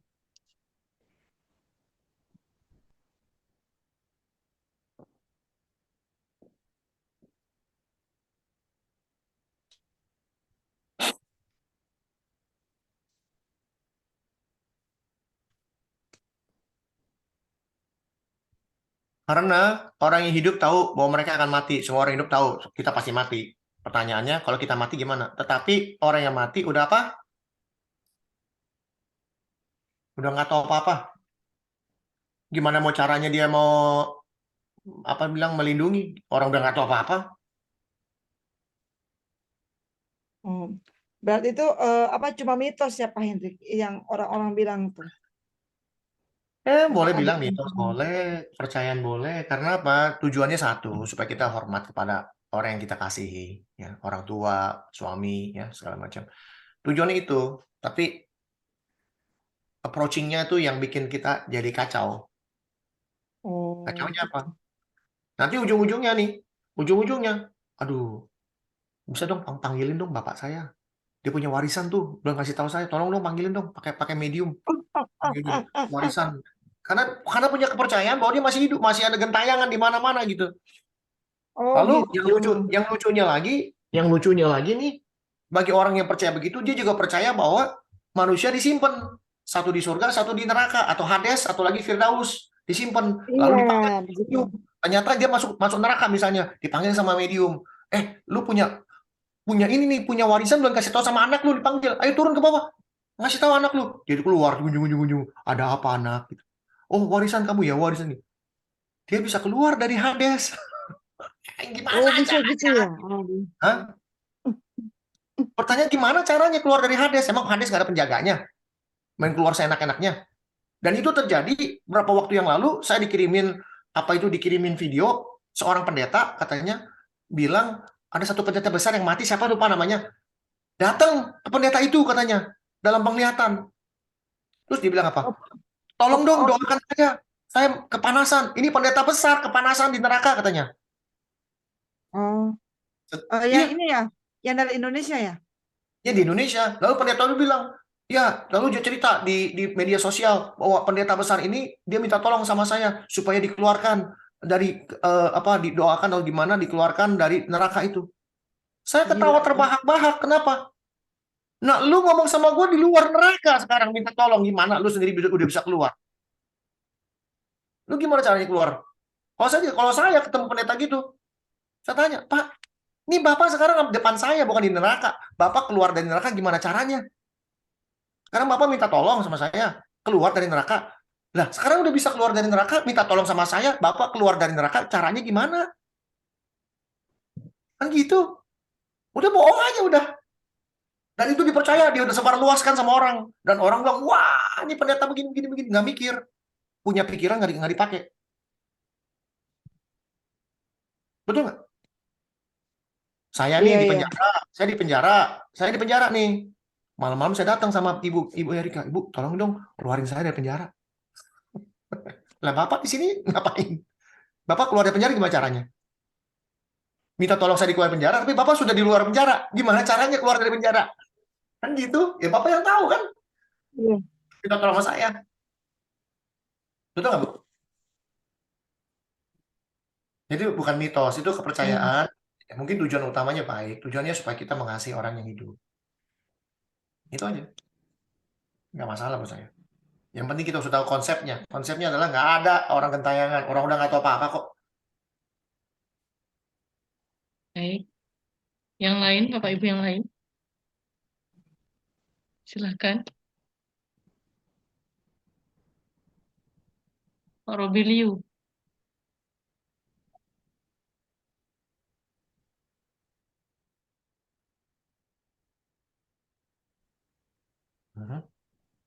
Silakan.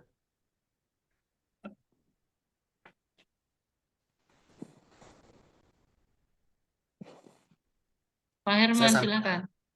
Pak Herman silakan. Ya,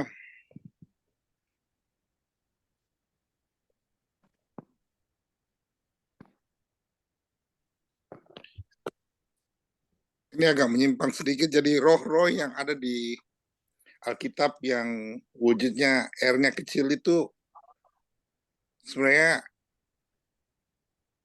seperti yang tadi Pak Henrik pun baca dari Kisah Rasul 7:59 ya, waktu Stefanus mati kan dia bilang, terimalah rohku. Juga saya lihat di mana, Kisah Rasul 10 ayat 10. Tuh, Kisah Rasul 10 ayat 10.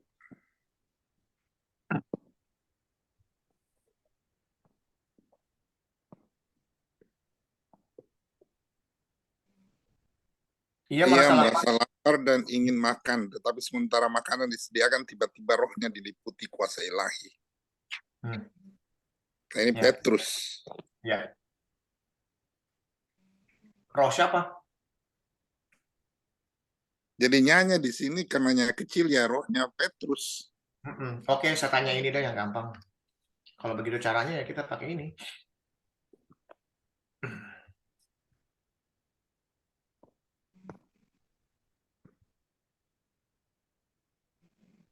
Itu roh-roh kecil. Ini roh setan. Gimana? Yang mana yang benar, mana yang nggak benar?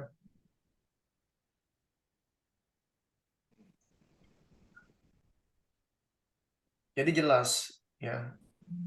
Alkitab yang kita baca ini, kita harus hati-hati. Ini kalau dibilang roh Allah nih, roh kecil nih jadi salah tafsir ntar. Betul? Betul nggak, Pak? Lalu yang saya katakan tadi di dalam ini,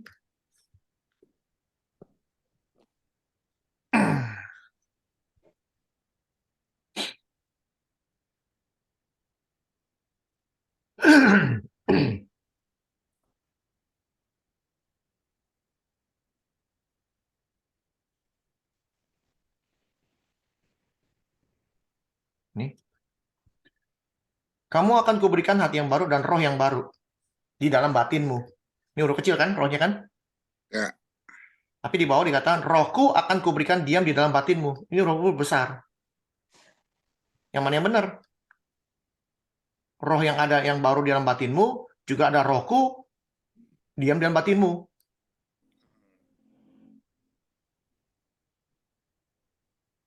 Jadi kira-kira terjemahannya aja ya Pak Henrik. Penulisannya, kalau dia bilang iya, atau Petrus merasa lapar dan ingin makan, tapi sementara makanan di sana, tiba-tiba Roh Kudus diliputi kuasa ilahi.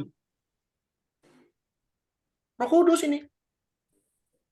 Tampak olehnya langit terbuka. Bagaimana caranya Pak Petrus matanya bisa terbuka kalau nggak ada Roh Kudus di dalamnya? Betul? Ya, ya. Bagaimana caranya kita bisa berpegang menurut hidup, menurut ketetapan Tuhan, berpegang kepada peraturan Tuhan kalau nggak ada Roh Tuhan di dalamnya? Gimana caranya? Bagaimana kita tahu itu adalah ketetapan Tuhan? Bagaimana tahu itu hukumnya Tuhan? Bagaimana tahu itu kehendaknya Tuhan? Kalau Roh Tuhan nggak pernah ada, kita nggak akan tahu. Karena ada Roh Tuhan yang ada di dalam kita, kita tahu yang punya peraturan ini ada di dalam hidup kita. Oh ini dia punya nih, oh ini dia punya nih, ini dia punya. Itu loh. Ya. Sehingga jelas dikatakan apa tuh? Di mana tuh? Tubuh, jiwa, dan roh ada di mana? 1 Tesalonika 5 kalau nggak salah ya.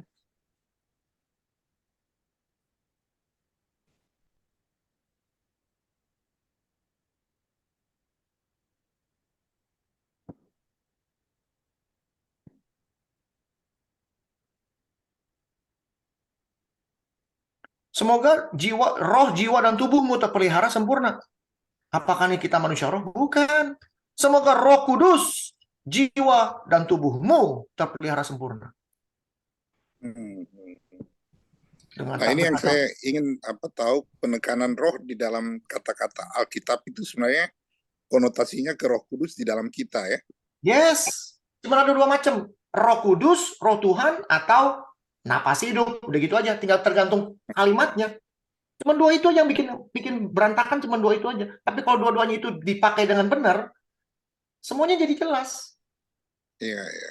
Karena roh itu milik Tuhan, milik malaikat. Iya. Kita ini makhluk debu, dia tuh makhluk roh. Beda tuh, dibedain. Jadi kalau dibilang tubuh, jiwa, dan roh, berarti Roh Kudus terpelihara sempurna. Sehingga jelas firman Tuhan mengatakan, tidak tahukah kamu bahwa tubuhmu adalah baiknya roh, baiknya Tuhan. Terus tadi juga Pak Hendrik ada bilang bahwa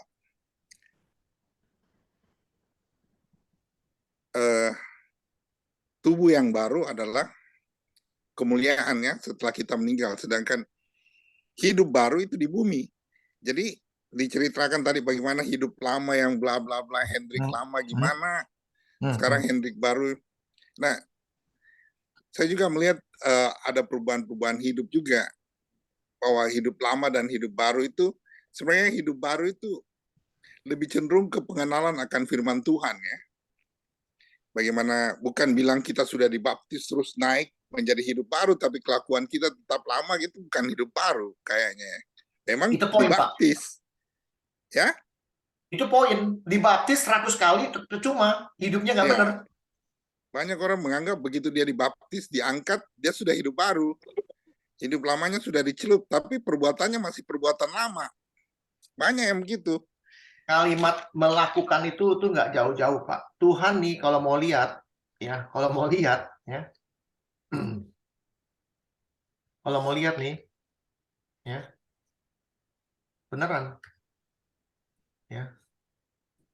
Menurut segala ketetapanku, melakukan. Ini udah ribuan ini.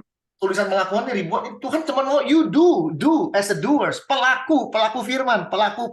Kita baca firmannya, jadi pelakunya. Iya. Itu loh, Pak. Yang ada, kita cuman jadi orang Kristen, terserah gue mau ngapain. Yesus jadi karcis dunia fantasi. Betul? Yesus jadi karcis dunia fantasi. Betul. Dunia fantasi emang ditulis di depan. Copet, maling, jamret, rampok, pemerkosa, nggak boleh masuk dunia fantasi. Nggak ada. Lu punya karcis, lu masuk. Siapapun lu. Iya, iya. Yesus jadi karcis. Jadi sehingga kalau kita sudah hidup baru menurut kita melakukan perbuatan-perbuatan yang Tuhan, perbuatan-perbuatan firman, itu yang membuat kita hidup di dalam terang. Jadi tidak ada lagi seperti kata-kata pernah saya dengar Maurice bilang, loh, masa kita tidak bisa jatuh lagi dalam dosa? Itu sebenarnya kata-kata yang mengacu yang gimana ya? Kalau kita memang sudah di dalam terang, tidak boleh lagi ada di dalam gelap gitu. Kita sudah tinggalkan itu semua. Seperti yang Rasul Paulus tadi dikutip juga oleh Pak Hendrik bahwa itu dunia lama saya. Bagaimana melakukan yang berzina ada ilah lain dalam hidup kan? Jadi kalau kita sudah hidup baru sebenarnya tidak bisa lagi hidup dalam kegelapan. Sudah harus straight. Betul, Pak. Ya betul. Itu pemahaman yang benar, Pak. Kenapa pemahaman yang benar? Karena itu Alkitabiah. Ada di mana ayatnya, Pak? 1 Yohanes 2 sama 1 Yohanes 3 dibaca itu. Ya, bagaimana kita kalau 1 Yohanes 2 ngasih tahu bagaimana kita wajib hidup seperti Kristus. Wajib loh, Pak. Wajib hidup seperti Kristus itu yang nomor 1. Di 1 Yohanes 3 dikatakan, barang siapa yang masih melakukan dosa atau setiap orang yang masih berbuat dosa, dia tidak melihat bahkan tidak mengenal Tuhan. Bagaimana mungkin kita bisa mengatakan dengan mulut kita ini percaya Yesus, tapi masih melakukan perbuatan dosa? Iya, Betul nggak, Pak? benar. Tapi kalau berbuat salah bisa nggak? Ya bisa. Bedain salah sama dosa tuh bedain. Pokoknya yang ada di luar 10 hukum itu, bukan 613 ya. Kan Tuhan bilang, kamu tuh percaya sama tulisan manusia, bukan tulisan Tuhan. Itu ada ayatnya. Hukum-hukum manusia yang dibikin, yang kamu lakukan, bukan hukumnya Tuhan. Nah, Salah satu. aku Jadi kalau kita aku pakai lebih hukumnya berpikir, tuh, kalau pakai hukumnya Tuhan, 10 dan 10 itu nggak main-main, bisa berkembang. Kan dikatakan hukum Taurat itu membuat dosa itu menjadi berkembang. Iya, iya. Sambil sikat gigi, Pak. Karena mau kerja. Baik, makasih Pak Herman. Ya, Selanjutnya, Bapak Ibu yang mau tanya lagi. Bu Erika, mau bertanya, Bu?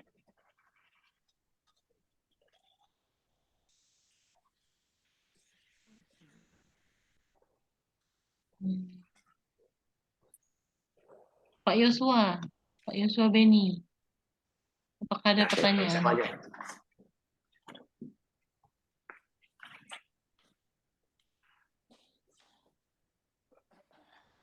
Pak Andre, Ya, Bang.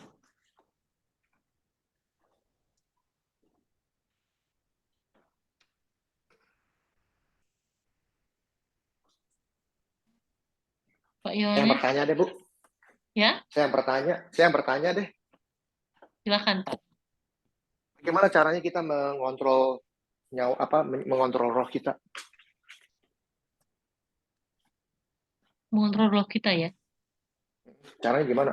Sesuai Alkitab ya. Mhm.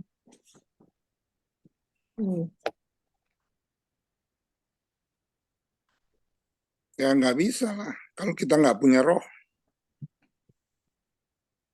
Hah?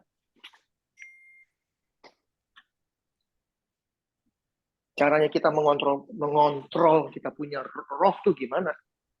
Sesuai Alkitab. Jangan sesuai kepala kita, sesuai Alkitab. Hidup dalam roh. Hidup dalam Roh. roh. Tidak mengikuti keinginan daging. Ya, hidup dalam rohnya huruf besar, huruf kecil rohnya. Ya, Iya apa? Huruf besar atau huruf kecil? kalau kamu hidup di dalam roh, maka kamu tidak akan mengikuti keinginan daging. Ya, sekarang pertanyaan rohnya huruf besar, huruf kecil. Roh Kudus, roh besar, ya. Hah? Ini bicara roh manusia nih, Bu. Gimana kita mengontrol roh kita?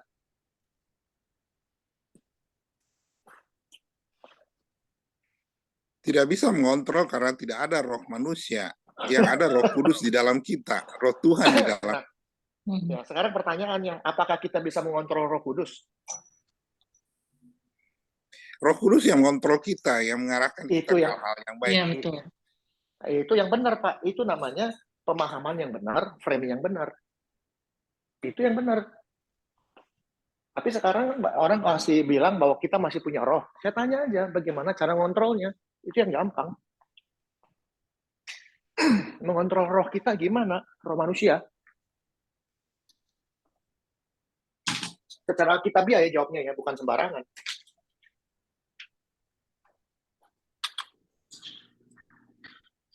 Tuhan suruh kita jaga hati atau jaga roh? Jaga hati. Jaga hati, bukan jaga roh.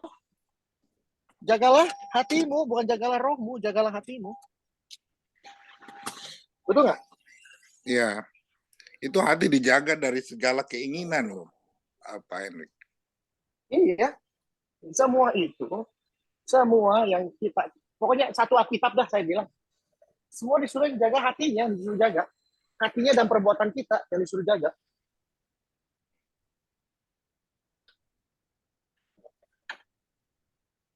Itu Pak, ini saya sedang membuka pola pikir kita supaya kita berbalik kepada arah yang benar. Karena ini selama ini kita berlomba-lomba apa? Menyelamatkan roh yang notabene-nya nggak tahu gimana caranya. Iya, iya.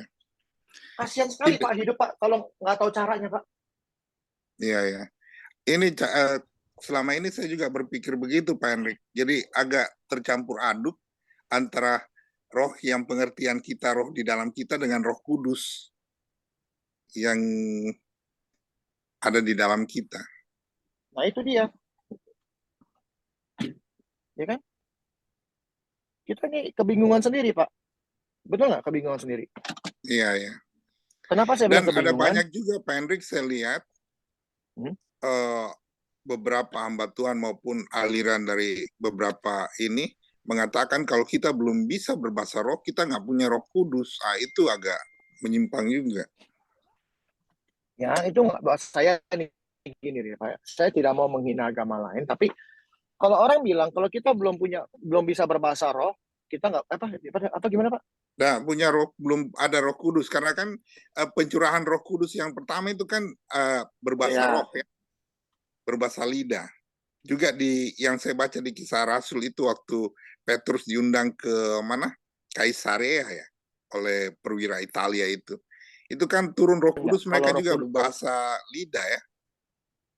Iya, terserah lah mau bahas apa, tapi begini Pak, saya orangnya, gini, banyak orang berkata bahwa belajar firman Tuhan itu susah, karena firman Tuhan itu nggak gampang katanya. Dibilang nggak gampang, ya gampang. Dibilang susah, karena nggak mau belajar. Itu kalau saya pikirannya. Kan saya bilang, firman Tuhan itu, wah iya dan amin. Iya, tapi ntar dulu. Belum iya dan amin. Jangan main iya dan amin dulu. Selidiki dulu. Kita belajar agama, apapun agamanya, kalau kita selidiki nggak benar, ngapain kita ikutin? Ngapain kita percayain? Ngapain? Termasuk Kristen loh. Ngapain? Justru karena kita sudah mau tahu, kita mau mengerti, kita belajar.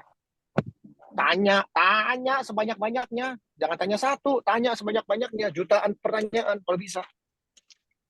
Karena apa? Dari pertanyaan-pertanyaan itulah kita membangun diri kita sendiri. Dan dari pertanyaan-pertanyaan itulah kita mengenal siapa dia. Jadi kalau dibilang, oh kalau orang nggak punya Roh Kudus karena nggak berbahasa roh. Oke, saya bisa buktikan bahwa yang ngomong tadi, misalnya nih, Bapak Capcay datang ke saya. Bapak bisa berbahasa roh? Nggak bisa. Berarti Bapak nggak punya Roh Kudus. Oh, oke. Kalau saya tanya lagi, Bapak Capcay punya Roh Kudus? Bisa. Punya. Kenapa? Karena saya bisa berbahasa roh. Ya, oke. Saya bisa buktiin Bapak nggak punya sekarang. Gimana caranya? Saya tampar. Saya tampar sekenceng-kencengnya. Setelah saya tampar, saya mau tahu dia ngomong apa. Betul nggak Pak Herman? Coba orang Makassar, nggak ada salah ditampar. Ngomong apa Pak? Yang keluar dari mulut nomor satu orang Makassar, keluarnya apa? Pasti bahasa kotor. Hah? Bahasa kotor. Ya anggap nih misalnya nih, maaf bahasanya ya, jangan terlalu kotor misalnya. Kucing lo, gitu kira-kira kan ya. Kenapa gue ditampar kan gitu. Nah itu saya bilang, itu saya buktiin bahwa kamu nggak punya Roh Kudus. Kenapa? Bahasa roh yang keluar dari mulutmu yang sama itu, keluar bahasa kucing itu. Itu artinya Roh Kudus nggak ada di dalam kamu. Gitu aja gampang. Kan saya ngomong ini ada buktinya. Buktinya apa? Yesus ditampar, dia diam aja. Apa yang saya katakan ini semua harus ada buktinya. Kenapa saya ngomong tampar? Karena Yesus ditampar. Dia diam aja. Salahnya apa? Nggak ada. Kan Yesus bilang, kenapa kamu tampar saya? Salah saya apa? Tapi kalau orang Makassar, dang ding dung, kenapa lu tampar saya? Kan gitu, kira-kira. Lalu berani-beraninya dengan mulut yang sama bilang, kamu itu belum punya Roh Kudus, karena belum bisa berbahasa roh. Bahkan kalau saya tanya secara implikasi, arti bahasa roh belum tentu bisa jawab. Belum tentu bisa dijawab. Saya berani bertaruh, orang-orang yang bisa berbahasa roh, saya tanya artinya apa, belum tentu bisa jawab. Bukan artinya dia ngomong apa, bukan. Arti dari bahasa roh itu artinya apa, belum tentu bisa jawab. Bahkan nggak bisa jawab. Karena apa? Karena nggak ada di Alkitab bahasa roh. Cuma bahasa Indonesia doang ada tulisannya bahasa roh. Bahasa yang lain nggak ada. Semua dibilangnya apa? Bahasa lidah. speaking in tongue, artinya berbicara dengan lidah. Bahasa roh itu cuma ada di Alkitab Indonesia. Beneran. Cuman ada di tulisan bahasa Indonesia, bahasa roh. Oh gitu Tapi ya. bahasa-bahasa, kenapa? Berarti Kalau cuma bahasa, ya pengertian itu cuma ada di bahasa Indonesia ya. tapi di bahasa Inggris disebut speaking in tongue, yang membawa bahasa-bahasa roh ini semua orang-orang yang, ya maaf ya, yang nggak perlu sebut lah. Itu dari Amerika semua, Pak. Semua sumbernya dari Amerika. Mereka bikin. Ya, salah satu orang yang berbahasa roh yang sangat dipuja-puja namanya Kenneth Copeland. Dia lagi ngomong nih, misalnya lagi ngomong kayak saya nih ngomong, tiba-tiba kekele kakarakati manakale kata mengkaku kele kata, dia berbahasa roh katanya. Ya. Apa kata lu deh? Pernah dalam sejarah pelayanan Kristus berbahasa roh? Nggak pernah. Nggak pernah. Yesus nggak pernah. Kenapa kita harus ditekankan? Si Rasul juga bahasa roh cuma yang pertama itu ya. Tetapi bahasa rohnya itu diterima oleh orang-orang jadi mengerti bahasa mereka, bahasa daerah loh, daerah mereka masing-masing gitu dari mereka berada. Itu namanya Pak Herman belajar yang benar. Bahasa daerah, bahasa manusia, bahasa yang dimengerti manusia. Lalu bagaimana dengan ayat yang mengatakan bahasa yang tidak dimengerti cuma Tuhan, setan pun nggak tahu? Ada nggak ayatnya? Ada. Ada nggak, Bu Ayu? Hah? Ada yang Paulus bilang itu toh, bahwa Ya. kalau bahasa begitu kan tidak membangun jemaat. Bukan. Maksudnya ada bahasa yang cuma tahu Tuhan. Malaikat atau setan pun nggak tahu. Ada ayatnya. Ibu Ayu, ada nggak ayatnya? Dan itu dianggap bahasa roh. Dan orang-orang kayak gini, maaf ya, nggak bertanggung jawab. Kenapa nggak bertanggung jawab? Karena nggak tahu artinya. Artinya adalah, tidak tahukah kamu, pada saat kamu tidak bisa berdoa, yang berdoa untuk kamu siapa? Roh Kudus. Roh Kudus. Dengan bahasa yang tidak diketahui. Artinya apa? Ya cuma dia yang tahu. Roh Kudus berbicara kepada Allah, Bapa bicara. Sama seperti Kristus bicara kepada Bapaknya.